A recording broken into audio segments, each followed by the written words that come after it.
The Plato Contemporary Art Gallery in Ostrava was completed as a result of a competition to reconstruct the building of a former 19th century slaughterhouse, which had been placed under strict conservation protection. After the war, the surrounding buildings were demolished over time, and the slaughterhouse itself fell into ruin. Its walls were scarred with huge holes, and the dirty brick on the facades bore witness to the town's industrial history.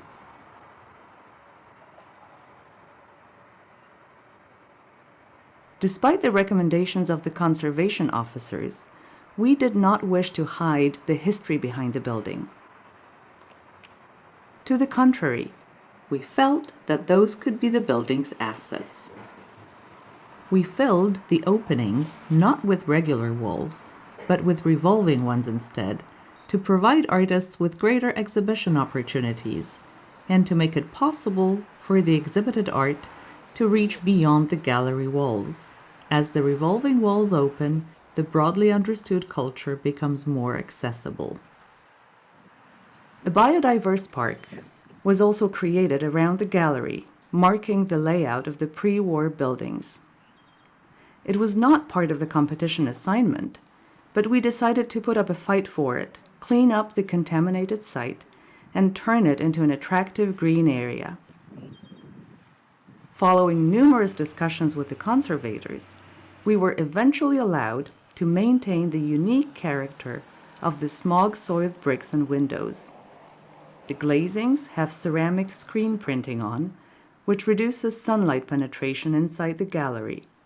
Most importantly, however, we were allowed to finish all the revolving walls with a contemporary material, that is microconcrete, while preserving the old ornament, tracing back to the former doors and windows, which were no longer needed. We wanted to contrast the new elements with the facade, so that by looking at it, one could easily read into the history of the building.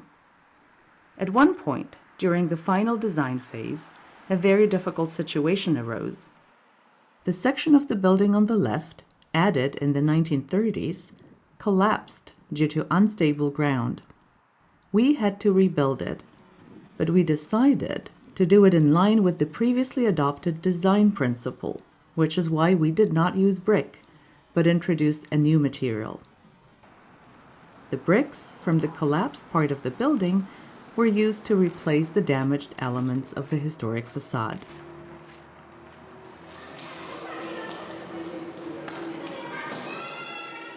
The dirty brick appears inside only in the former atrium, which is now covered with a roof and connects the individual exhibition halls.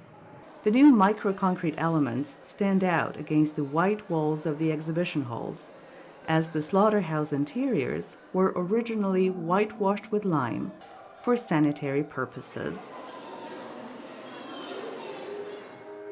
Despite the considerable dimensions of the revolving walls, we managed to ensure their complete air and water tightness. The revolving walls thus become part of the exhibition area. Gallery life goes on inside the exhibition halls, as well as in the common areas. And thanks to the revolving walls, it may also expand outwards.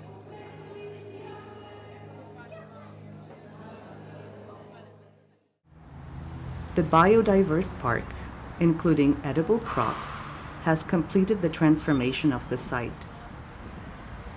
A new space has been created that integrates local residents, sensitizing them not only to matters related to art, but also to the environmental issues.